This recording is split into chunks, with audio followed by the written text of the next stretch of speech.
Cenk, Uygur, and Kasparian with you guys. We had technical difficulties again. We're at home. Okay, everything's gonna be fine.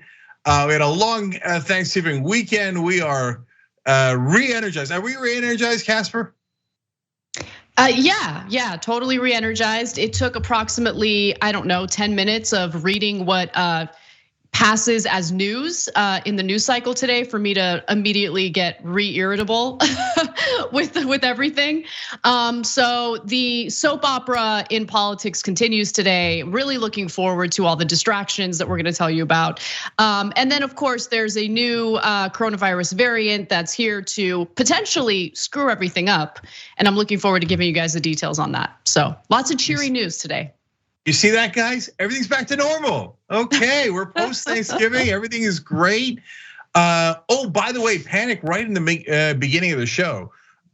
This is apparently a thing called Cyber Monday. You guys know about this. I've known about this for a while.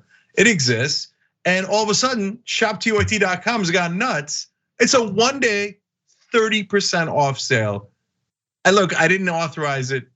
It's, the right wing's already calling it looting, even though you guys are buying it.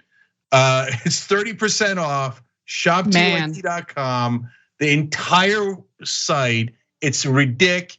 You gotta go now. I need you to ban. You can't say ridiculous. I can't say that. No, it's not allowed. Man, that photo with John eating ice cream, or that T-shirt is, who wouldn't want to have that on their chest as they walk around town? There's pictures of you on folks' chest as well. Anyway, everybody check that out. As I've always maintained, Johnny I always looks more Italian in pictures than he does in video. Random fact. True. Fun for everybody. Okay. Listen, I got to tease one other thing before we go on with our rundown today.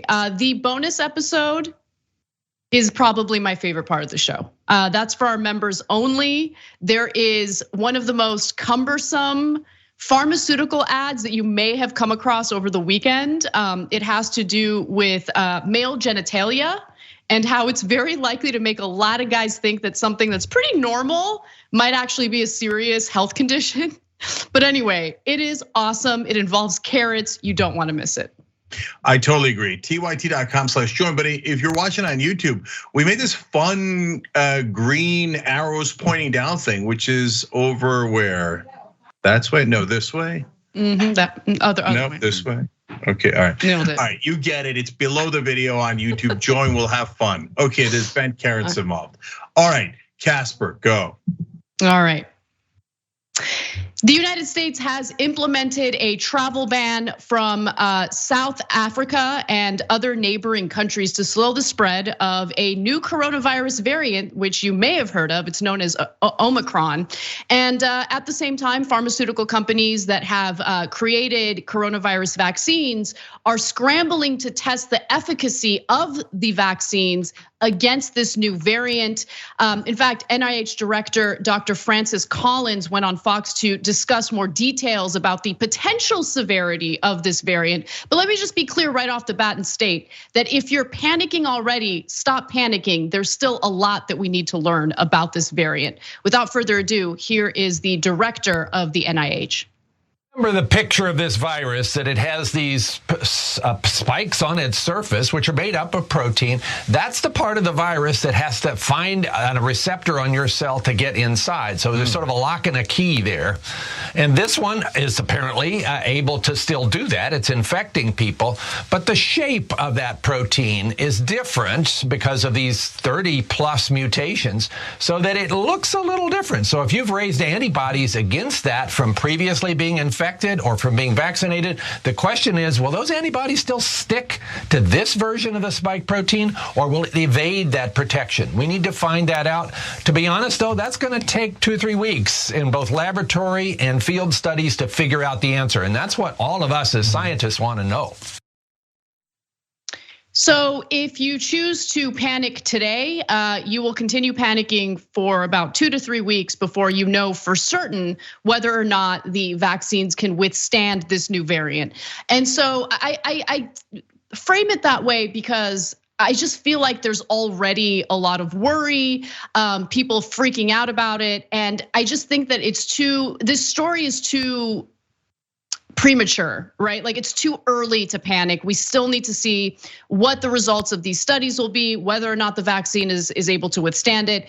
The messages that we're getting from health experts right now is that people should go through with their booster shots. If you haven't been fully vaccinated yet, you should get fully vaccinated because that still has proven to be the most effective way in preventing hospitalization and death from coronavirus. Also, I just want to note that there has been a travel ban from 8 different African countries, as I mentioned earlier, South Africa and its neighboring countries. And the reason for that is because this variant was first discovered in South Africa and it's already spread. I mean, it's very likely that it's already here in the United States, although we haven't had any reports of the first case yet.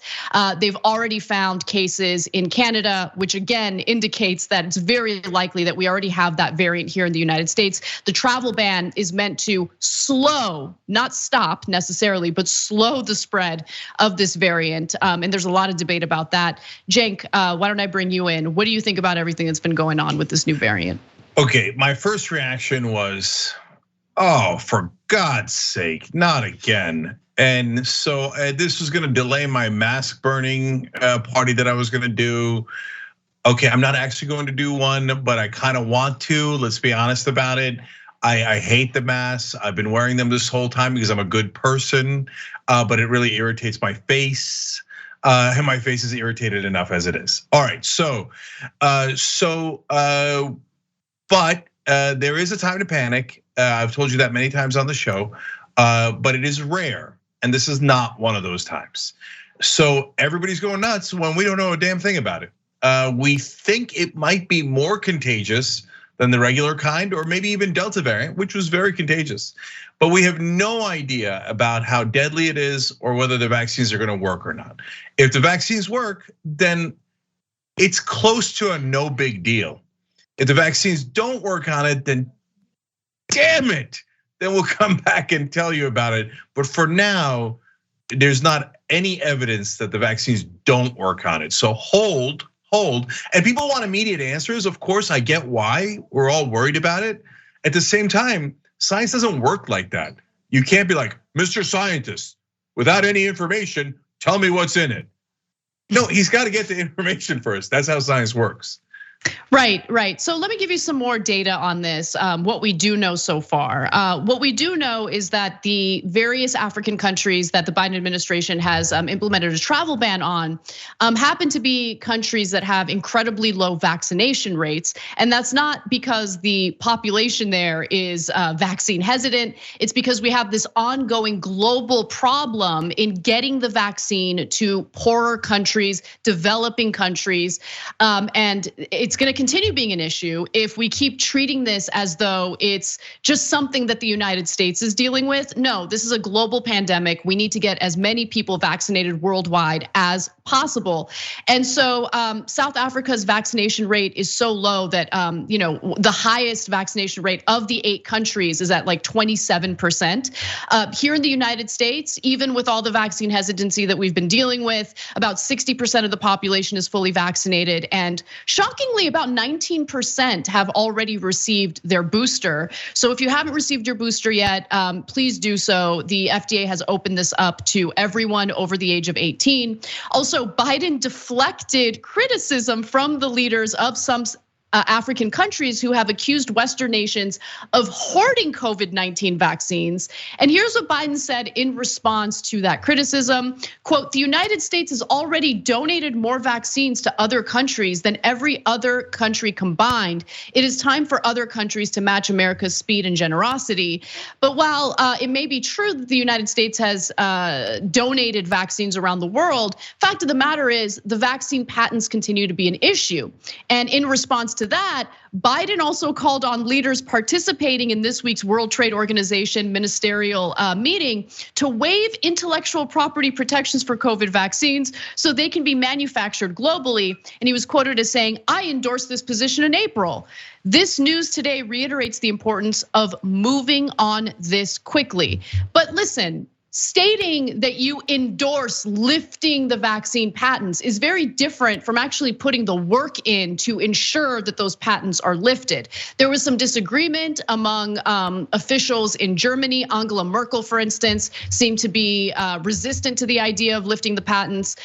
There should be some pressure applied to any world leader who's standing in the way of making this happen. Because again, this is a global pandemic. This is not about any individual country. It's about us coming together internationally to ensure that as many people we can get vaccinated, we make it happen. Because if we don't, this is just another variant, and we're going to expect more in the future as the virus mutates among unvaccinated individuals. And I got a revolutionary idea for how to make Biden and Democrats in general apply pressure to anyone, because obviously they should be applying pressure to Merkel in that case, but Biden never applies pressure to anyone. But then I thought, wait a minute, what if we call them progressives? Then maybe Biden will be like, wait, I could pressure these guys, okay, all right? Get him to actually pressure the rest of the world, the drug companies. But the reality is, yes, the European countries have been worse. Some of the European countries have been worse than us in lifting these patents, and they've been even more greedy in helping the drug companies. But we haven't been much better, and it's not lifted. And Biden said, "Yeah, sure, I'd like to do that. Okay, I got the progressives off my back," and then he didn't do anything about it until now. And now that he's getting pressure because, oh, look, another variant broke out because we're not sharing the vaccine with the rest of the world. Then all of a sudden he's like, "Oh yeah, it was Merkel," and I said it back in April. Get out of here. Yeah, exactly. But look, Cenk, I don't want this to be all doom and gloom. I do want to look at some numbers regarding where we are with coronavirus cases, but also where we are with coronavirus deaths. Because fact of the matter is, the vaccine has proven to be very effective. And if you compare the numbers in the United States to where we were in February, for instance, I mean, we've made some significant progress, right? So let's take a look at this graph put together by the New York Times using their data tracking COVID cases. So if you see November 28th, that's yesterday, new cases, that's a lot, 23,950, but what we really want to take a look at is the number of people who are dying from the virus, right? So if you look at February 13th of 2021, this year, we had the 7-day average was 3,146 deaths, okay? So every day, more than 3,000 Americans were dying from coronavirus. Fast forward to today, let's go to the next graph. And you can see the numbers have gone down significantly, right? So we had 107 deaths on November 28th, that's yesterday. The 7-day average was 792, which is still high. We want to get the number to 0, of course, but I think that the lower numbers relative to what we were experiencing earlier in the year is a testament to just how effective these vaccines really are in protecting Americans from getting incredibly sick and getting hospitalized or dying from COVID. Yeah, so I want to give you a tiny bit more context to that too. So on as late as Friday, I saw that the daily average over the last 7 days was about 1,000 a day. So 1,000 deaths a day in the country is still awful, and it's 3 days makes 9/11 every 3 days, right? And that's at its near its lowest point now. But understand, you see this second bump that we showed you guys there in that graph. That's the Delta variant when that hit. But that hit about a third of the country in terms of, especially in regards to deaths, because the rest of us were vaccinated. Now, if there was no vaccine, that Delta variant probably would have been 2 to 3 times the size of the largest upswing that you saw in that graph. And then it would have killed, instead of killing a couple of thousand people a day, it probably would have killed 6,000 to 9,000 people a day. So and hence, I'm gonna bring it back to Omicron. We're now worried in America, oh my God, what about this new thing? We don't know enough about it, and then panic sets in. Well, think about the rest of the world, guys. The real news story out of this is, because we're not sharing the vaccine, and only because of drug industry profit concerns, has the drug industry made enough of billions of dollars in profits so many people across the world are actually dying. That actually is a cause for panic because they still don't have the vaccine. And unlike our knuckleheads here in the right wing, the rest of the world actually does want the vaccine and they're not getting it. And not only is it hurting them and killing them at record pace still today throughout the world, but on top of that, it's producing these variants, which are then potentially dangerous to all of us. Right, we need all hands on deck, and that means not only looking out for our fellow Americans, but people around the world to ensure we get as many people inoculated as possible. Now, with that said, I hope people saw that conversation as an informative one. If you're looking for a non-informative conversation, just turn to right-wing media outlets who are already spreading insane conspiracy theories about Omicron. So let's get into it. The former White House doctor who raved about Donald Trump's supposed good health is now spreading conspiracy theories about the new coronavirus variant known as Omicron. Now, this is Ronnie Jackson, who is no longer a White House doctor. In fact, he is a member of Congress out of Texas. And he said this: "Here comes the MEV, the midterm election variant. They need a reason to push unsolicited nationwide mail-in ballots. Democrats will do anything to cheat during an election, but we're not going to let them." So what Ronnie Jackson is claiming there is that the new coronavirus variant, the one that the World Health Organization is concerned about, is just a made-up thing meant to help Democrats maintain their position of power. Because Cenk, if anyone knows anything about the Democratic Party, it would be us. And we have certainly witnessed firsthand just how calculating and savvy and strategic the Democratic Party really is. I mean, so strategic that they would actually find a way to convince members of the World Health Organization and government officials in other countries to play along with this ruse, with this lie about the new coronavirus variant. Well, there's two hilarious and absurd parts of that really shows you how out of their minds the Republican Party has become. And again, if you think mainstream media is tough on the Trump supporters, et cetera, no, they're not nearly tough enough when it comes to the politicians and the leaders in the right wing. So number one, have you met anyone in the Democratic Party? They're serial bunglers.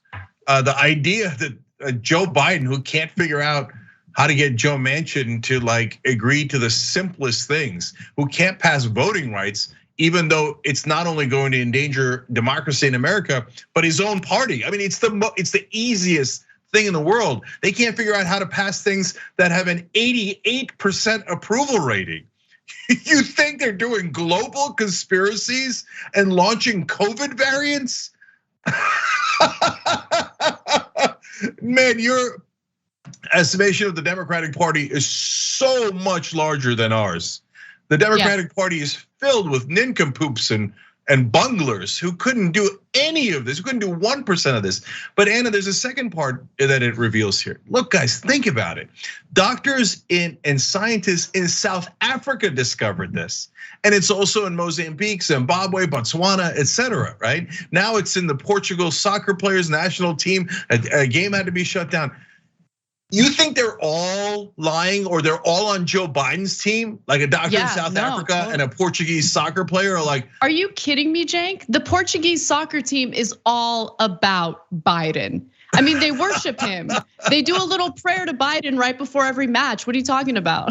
Yeah, that ole ole, that's also been misinterpreted. That's Joe. Yeah. You tried. Okay. No, I mean, it's obviously incredibly dumb to even float this idea, but Ronnie Jackson can't help himself. And the conspiracy theory, of course, was repeated on other media outlets, right-wing media outlets like Fox News. So here is Fox and Friends floating the same conspiracy theory, essentially. Let's watch. The answer is more lockdowns, more fear. And therefore, he doesn't have to do his job of fixing the supply chain because we'll just keep this whole thing going. It's always a new variant. And you'll count on a variant about every October, every 2 years. I think it's going to, you're probably right. However, they could speed up. The variants could come more quickly. And we're going to need a new variant here. I mean, that argument doesn't even really make any sense, right? No. So I know. I mean, I feel like I'm wasting my time even having to explain it. But anyway, we've got more video. But Cenk, why don't you respond to that? Yeah. So okay, look, I don't know about all Republican voters and supporters, although it's probably pretty close. But now almost every Republican so-called leader, politician, news person, whatever it is, they're all nuts. They've all lost their minds. I mean, Ronnie Jackson was a doctor. He was a White House doctor. So when he came out and said that Trump was in the best physical shape that anybody's ever seen, and that he was 6'3" and 239 pounds, that's insane. And when they asked him, like, why do you think his mental health is that good and his physical health is that good? And he said, his mental health, whoa, sharpest guy. Look, okay. And he's like, it's because of genetics. He has really good genetics. Okay, so but I thought at the time, Anna, I'm like, he's sweaty, and they call him the Candy Man because of how much drugs he passes out, apparently, right? At the White House, you didn't, that's. I didn't know about that. Candy Man, fun. Yeah. So, but I thought he's a. I guess he had some redeeming qualities that I just didn't know about. Yeah, well, it depends. I'm kidding. Anyways, but I thought he's a doctor, right? I mean, so. I don't know, is there any chance that Trump actually weighs 239 pounds, right? He seems like he weighs a lot more, but I don't know, he's a doctor. Now you look at what he's saying. No, they've all lost their minds. It doesn't matter what their profession is. Cuckoo for Cocoa Puffs. And here comes Fox and Friends, goes, around election time, around October. Dude, we're in November. The election is next year. That would be October of next year. It almost couldn't be any further away. The Democrats can't even get a voting rights bill passed to counteract the voter suppression laws that were passed in red states like Texas and Florida and Georgia. I bring that up because they still control Congress, and they're still not able to pass legislation that helps them secure a political future. Right? Not by cheating, but just by protecting our democratic process to ensure that the political opponents don't rig the system or game the system to their advantage. They can't even do that. So the idea that they're somehow tactful enough to pull off this global conspiracy just so they maintain power is absolutely ridiculous. But guys, I saved the best for last because my favorite moment in regard to this story did in fact happen on Fox and Friends. It was a different panel, but I just want you to pay close attention to that delicious tension between Steve Doocy and Brian Kilmeade. Let's watch. This is terrible for the country. He was talking about science. This is empirical science. 2 flights landed Friday in Amsterdam from South Africa. There were 600 passengers on board. All right, so that wasn't the video I wanted to go to. Let's go to B2, because that puts it into more context. This is in regard to Anthony Fauci answering a question from George Stephanopoulos about whether or not this new COVID variant might lead to, more closures or mandates. Let's watch. Should we expect to be seeing more lockdowns again, new lockdowns, more mandates? I don't know, George. It's really too early to say. We just really need to, as I've said so often, prepare for the worst. Let's see what the information that we're getting in real time tells us, and we'll make decisions based on the science and the evidence the way we always do. But you want to be prepared to do anything and everything. So you got to be prepared, and we'll know more. He's going to say through the president later today in 2 weeks. He should not be the lone voice. He has no credibility. This is terrible for the country. He was talking about science. This is empirical science. I just love that moment because Steve Doocy's like, he was talking about science. This is empirical science. Shut your mouth. And he continued talking, Ducey did. And Kilmeade just looked so confused.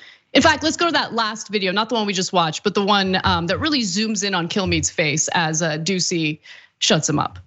So this is terrible for the country. He was talking about science. This is empirical science. 2 flights landed Friday in Amsterdam from South Africa. There were 600 passengers. Oh, he seems so rejected and so sad. Okay, so that's interesting there.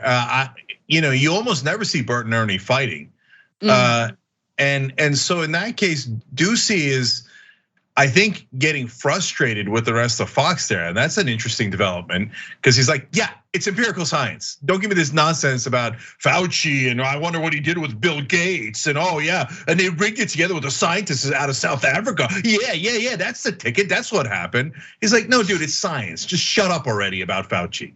And so. Yeah, look, I don't know what's going on with their relationship or what Ducey is really thinking. You can only guess based on the way they handled that interaction there. But listen, take a step back. Who isn't tired of COVID?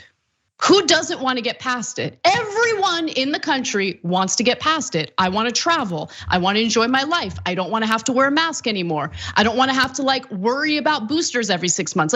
We want to get to a place where life seems at least a little normal. And to be honest, the longer this goes on, I think the more of a mental toll it takes on the population. I think that's part of the reason why we're seeing people lose it in public, right? All these videos that come out of people just completely having meltdowns in public. I mean, that has escalated throughout the pandemic. And I think people are just desperate to go back to some form of normalcy. You can't do that if you have a pretty significant portion of our media spewing lies in this effort to increase their ratings. It's just going to make this pandemic drag on and on and on. And that's what's happening right now. So I'm sure Ducey is just like, let's just get them the information that's accurate. This is our audience, by the way. These are people who we rely on for the ratings. How about we try to keep them alive by giving them real information?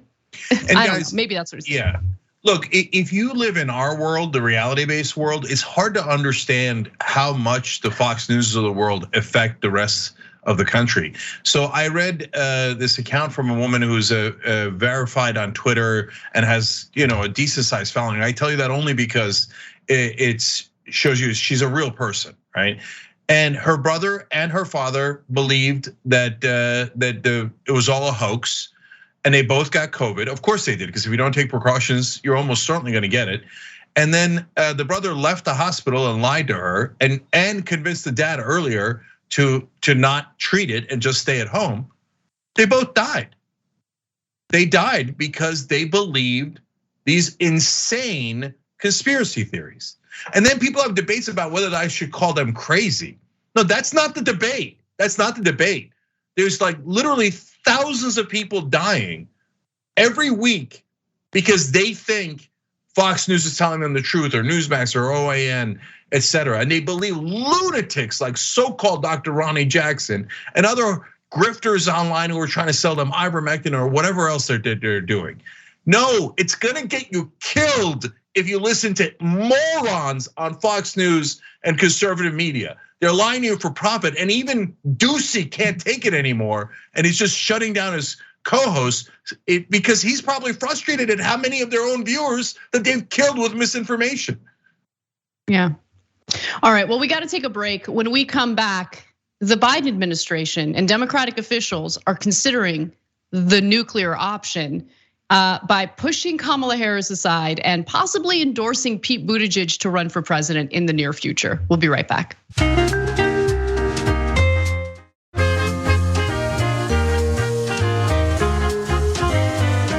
All right, back on TYT, Cenk and Anna with you guys. I was answering something during a social break about double stuffed Oreos. I agree with Anna, a little too much stuffing on the double stuffed. On Raisin Bran, you got to do the ones with the raisins covered in nuts. No. Yes. No, disagree. We will debate we'll get into the octagon over this, and I'll end you. No, I'm kidding. I'm kidding. That's a reference to something. Okay. Anyways, I am going to read one last comment from our members, tyt.com/join to be part of the show. Mr. Aragon wrote in about Kilmeade. He wasn't shocked. He was just trying to remember what empirical meant. Our member's not only smart, but really funny. Yeah. I mean, I feel like Kilmeade and Carlson are head to head when it comes to who can make the dumbest look on their face during live TV. Yeah, but I think you're onto it that Carlson's doing it on purpose, whereas Kilmeade is just a born natural. 100%, yeah.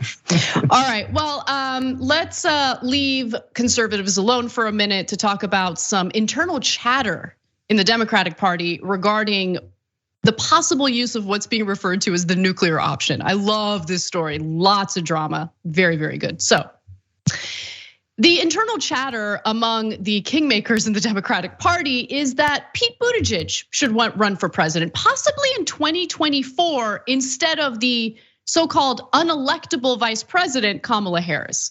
Now, this is allegedly referred to as the nuclear option since Harris was supposed to be the top pick to run as Joe Biden's successor.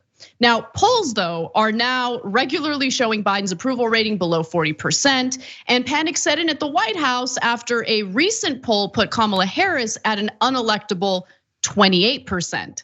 So you have all these Democratic officials, maybe even some White House staffers scrambling to figure out what to do in response to this. Because as we know, Joe Biden may have said that he plans on running for re-election, but he's, in my opinion, barely hanging in there. Like he's going to global conferences, falling asleep, can barely keep it together. So I don't think that it's too far-fetched to think that maybe Biden would step aside and have someone else run in his place. Now, Democrats desperately scrambling to find a potential successor to Joe Biden in 2024 are whispering about a potential nuclear option that could see Kamala Harris, the current vice president, nominated to the Supreme Court.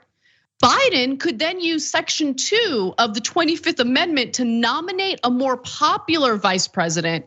That person would be the presumptive Democratic nominee should Biden not run for re-election at the age of 82. Now, the Clinton appointee, Justice Stephen Breyer, is 83. There's a lot of pressure for him to retire. And if he would retire under this supposed plan, Kamala Harris could be nominated to the Supreme Court. But the real question is, who would take Kamala Harris's place in running for president?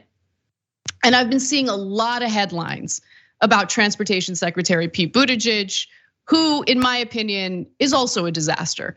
So apparently the 39-year-old transport secretary has boosted his public profile by doing absolutely nothing. Let's be clear about that. But according to Telegraph, he's boosted his profile by positioning himself as a key implementer of Mr. Biden's signature infrastructure legislation. Yeah, he's the transportation secretary. That's what the transportation secretary would be responsible for carrying out bipartisan infrastructure legislation that was passed by Congress. Like, why are we, first of all, why are we giving him props before he's done a damn thing? He hasn't done a damn thing, nothing. But Buttigieg has done nothing. Congress passed a corporate handout bill, and he will now be in charge of implementing the corporate handout bill.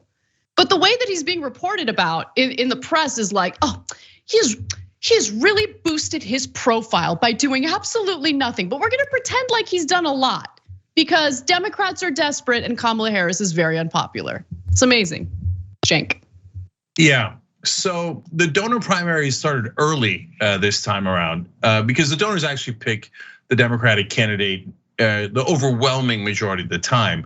So when you see all these stories, it's usually donors that are leaking and starting this soap opera among the Democrats. And it was the donors who picked Kamala Harris to be VP in the first place. And then when they put Buttigieg as transportation secretary, I knew at that moment that they were always planning to pass some corporate version of the infrastructure bill. Because Buttigieg is their rising star for the donors. They love him.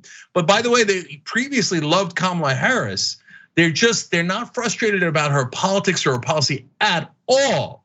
The only thing they're frustrated at is, in their view, her incompetence and her inability to execute the corporate strategies that they want.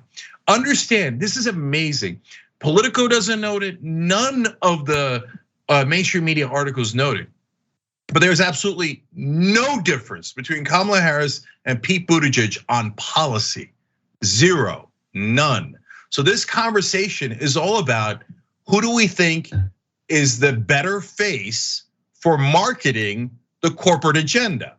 Well, it could be Kamala Harris. She's, it's perfect for identity politics. She's black, she's a woman, she's even Asian. My God, this is a donor's dream. And she'll do anything we tell her to do. On the other hand, Buttigieg, rising star, worked at corporate America already. It will do anything for donors, maybe even more than Kamala Harris, and he's gay, and we'll put him on infrastructure. We know we're gonna pass the infrastructure bill and almost nothing else. That'll prime him, and then if we need him and Kamala's having issues or Biden's having issues, we'll call him out of the bullpen.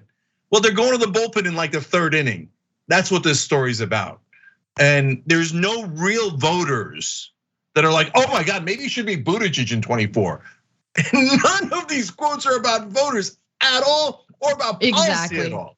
This is just a popularity contest among the donors in Washington.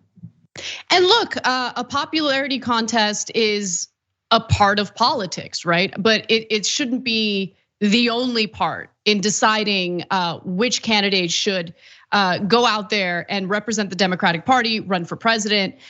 Look, I don't know how this all plays out, but I think that your analysis here is correct. I think that the donors are panicking and they see the low approval rating for both Biden and Kamala Harris, and they're trying to figure out what to do. Buttigieg has always been a corporate darling, a corporate favorite. Politico reports that someone who has direct knowledge of these conversations said no one in the West Wing shut that down.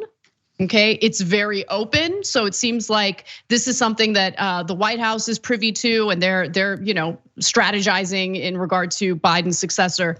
And then there's some activity taking place with Buttigieg's PAC. So the Political Action Committee he formed in the aftermath of his presidential race, Win the Era, is mostly keeping quiet, but the website remains up and has been organizing occasional events. Let me decode that for you. Fundraising events, including one on November 15th.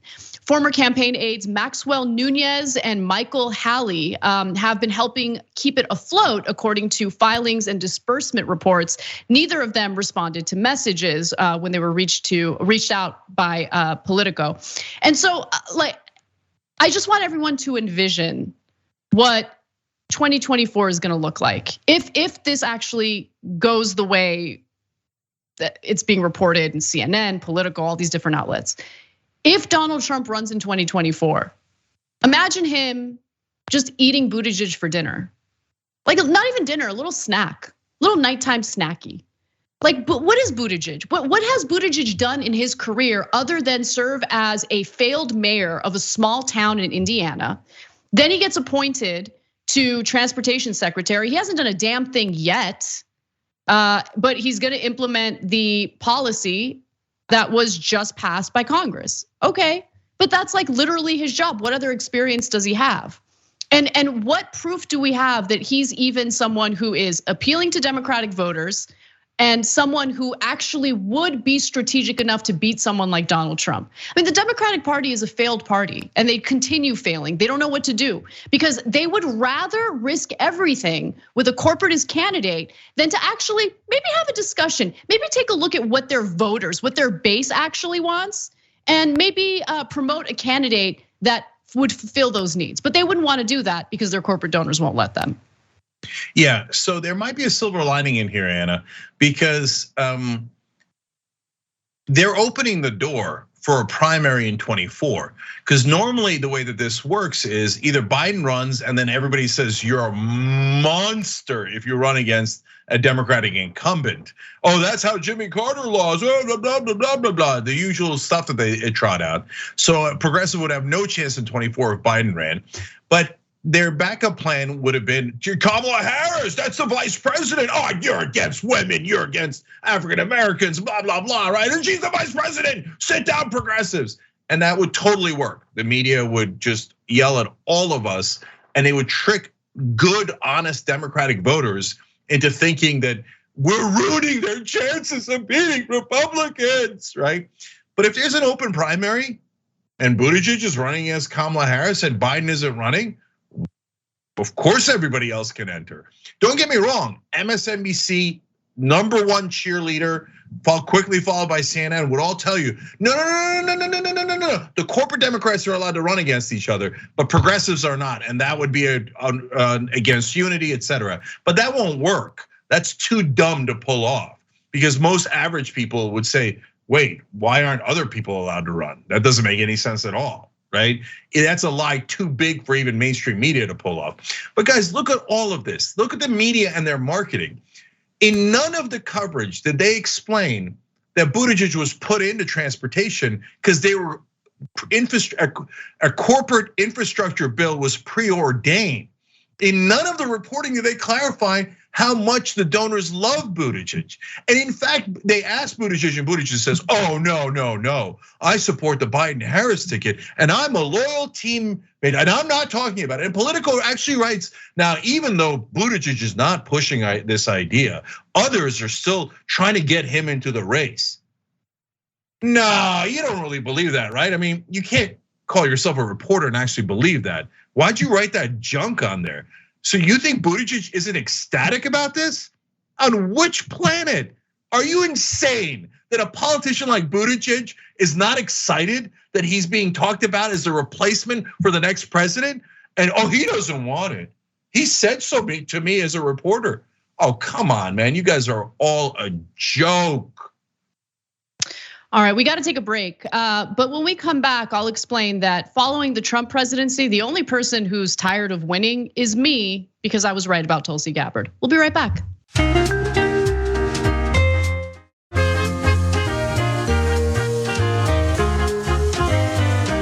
All right, back on TYT Cenk and Anna with you guys. There's one more time I wanted to finish a thought from our social media break. I was responding to Eric on Super Chat about Pete Buttigieg's leave. Guys, don't worry about the leave. He had a real legitimate leave. That's not an issue at all for Buttigieg. His issue is his policies. But I just want to double down on what Anna said during the segment, because it goes to corporate media propaganda. Even if he's going to do something in implementing the infrastructure bill, since it just passed, it is evident that he has done nothing so far. It's a fact, not mentioned in a single media story. They make it seem like he already implemented it. Exactly. So you can see it in the lies. It's so obvious how the mainstream media lies. Totally, okay. 100%. All right, Cass, take it away. Let's move on to our next story. So, former Congresswoman Tulsi Gabbard has shifted her identity from a wannabe progressive, which I always knew was fake from the very beginning, to now really just leaning into who she really is, a hardcore right winger who claims that there's nothing wrong with our justice system. In fact, to say that America is a racist country would be wrong, because the justice system worked out just fine in the case of Kyle Rittenhouse and in the murder of Ahmaud Arbery. Let's watch. So the jury in the Arbery case got the verdict right today, just like the jury got the verdict right in the Rittenhouse case. These jurors are our peers. They're our fellow Americans. And these verdicts show in both these cases how these jurors had the intelligence and the honesty to make the right decision based on examining evidence and facts, not based on race or politics. So these examples directly undermine the woke narrative that Americans are stupid and racist. Because if America was a racist country, like some people say that it is, Arbery's killers would not have been found guilty by a nearly all-white jury in Georgia. Now, most Americans, people of all races, truly believe in and are inspired by Dr. Martin Luther King's adage that we are all God's children. And as such, we should judge each other based on the content of our character, not the color of our skin. That charismatic message from Tulsi Gabbard, who seems to not understand the fact that the Ahmaud Arbery murder almost went undetected, without prosecution, which we'll give you the details of in just a minute. But also keep in mind that only 1/3 of Republican voters, 1/3, meaning less than 50%, think that the Ahmaud Arbery trial played out the way that it should have, that the 3 men who were eventually convicted of murder should have been convicted of murder. Only 1/3 of Republican voters. That's according to an Economist YouGov poll. But I also want to just quickly note that Tulsi Gabbard today is very different from the Tulsi Gabbard who was campaigning to be the next president of the United States. That was when she pretended to care about the inequalities in our justice system. Let's watch. What's your response? I want to bring the conversation back to the broken criminal justice system that is disproportionately negatively impacting Black and brown people all across this country today. Doesn't feel the same way. Campaign Tulsi, very different from right-wing grifter Tulsi. Now, of course, I wanted to give you the details, Cenk, about what really happened in the murder of Ahmaud Arbery, because the 3 men who were convicted of murder almost were never even prosecuted in the first place. But before I get to that, you want to jump in?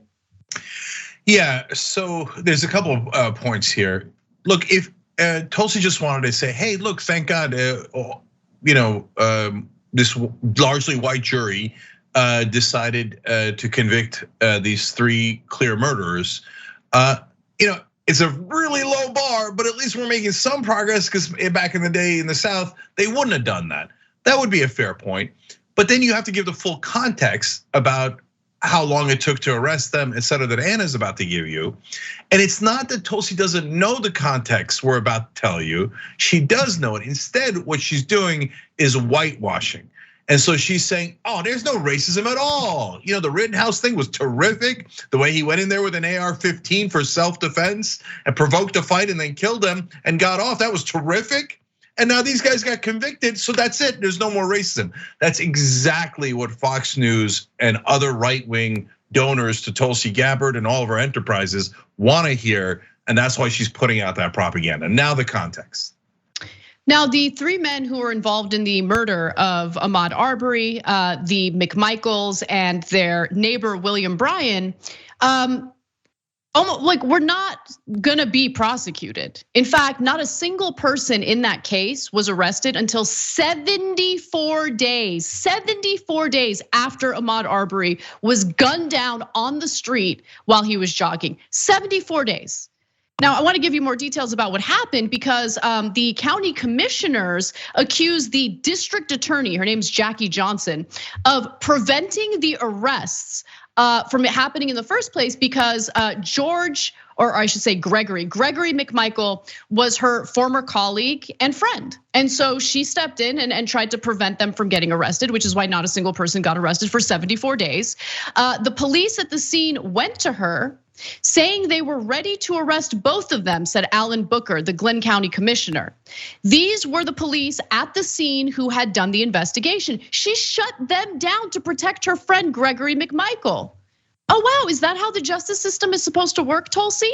Let me give you more. Commissioner Peter Murphy, who also said he spoke directly to Glenn County police about the incident, said officers at the scene concluded they had probable cause to make arrests and contacted Johnson's office to inform the prosecutor of their decision. They were told not to make the arrest, Murphy said. Now, afterwards, Jackie Johnson, because of this massive conflict of interest, decided to recuse herself in this case. But then all of a sudden you have this new attorney prosecutor working on it, and he had conflicts of interest of his own. In fact, he didn't think that the prosecution needed to happen. George Barnhill Sr., a prosecutor from nearby Waycross, was given the case but told investigators the killing was a justifiable homicide. Now, how the hell do you watch that video of them boxing Ahmaud Arbery in the street, shooting him, killing him, when he hadn't committed a crime, when he hadn't done a damn thing, when he wasn't even an imminent threat to them, and then conclude, no, no, I mean, that's, we don't need to prosecute anyone. We don't need to make any arrests. Later, George Barnhill ended up recusing himself because he had his own conflicts of interest. Barnhill also recused himself after being pressured by Arbery's mother, who raised concerns that the prosecutor's son used to work with Gregory McMichael in the Brunswick District Attorney's Office, according to a letter Barnhill wrote to the Glenn County Police Department. As he removed himself from the investigation, though, Barnhill took the unusual step of telling law enforcement he did not see grounds for the arrests of the McMichaels, arguing their actions were lawful because they were making a citizen's arrest of a person they believed to be involved in a burglary. Now, of course, Arbery did not commit any crime. And Travis McMichael, the individual who actually shot the gun and killed Ahmaud Arbery, testified under oath on the stand that Ahmaud Arbery did not threaten him, did not reach for his weapon, and did not pose a threat to him. So. And of course, Ahmaud Arbery had no weapon. Right. So now, Tulsi, is there still racism in this country, especially in regards to the Ahmaud Arbery case? Now, let's just review real quick. First of all, 3 white men surrounded him and basically lynched him, shot him, and then Travis McMichael stood over his body, and it's on the video, and says, effing N-word. Gee, I wonder why he did it. I can't quite tell. I don't know. Is that complicated? So there's the racism initially of chasing down this man in the first place. Police come, they don't arrest the 3 people, including the guy with the shotgun. Now, think about it this way. Imagine there are 3 black guys with weapons, and one of them killed a white jogger with a shotgun. You think the cops go, you know what, we'll come back for you tomorrow. Now, I'm not sure what happened here. And you say it was self-defense, that guy doesn't have a weapon and you do, and you obviously killed him. We'll come back, we'll figure it out later. It's inconceivable. They did not arrest him on the spot because they're white and the guy who they killed was black. Super obvious, but give the cops credit. Eventually, they did want to arrest them because they're like, this. They obviously did it. It's clearly murder, right? Then other white power brokers in the area, including the DA, say, no way, we do not arrest that white man, even though it's obvious murder and we all know it and it's on tape. They all saw the tape and they said, do not arrest them. Gee, I wonder if there's still racism in America. I can't tell, Tulsi. I don't know. Did your check clear? How much did you get paid to say there's no racism in America? He finally gets arrested 74 days later, only because the video went viral and it got media attention. They were never going to arrest them. They were never going to even arrest them. And then now afterwards, Fox News / Tulsi Gabbard comes out and goes, you see that? Now because of the conviction with overwhelming evidence, now I declare the country completely non-racist. In this case, you'd have to be nuts to think that. But she's not nuts, she's greedy and she's a grifter, and she never meant a word of what she said about progressive policies. When we come back for the second hour of the show, we'll talk about Lauren Boebert spreading disgusting smears and Islamophobia toward Representative Ilhan Omar. Later in the show, we're also gonna have a little bit of fun, including Anthony Fauci striking back at Senator Ted Cruz, getting a little spicy. Don't miss it, we'll be right back. Thanks for listening to the full episode of The Young Turks. Support our work, listen ad-free, access members-only bonus content, and more by subscribing to Apple Podcasts at apple.co/TYT. I'm your host, Cenk Uygur, and I'll see you soon.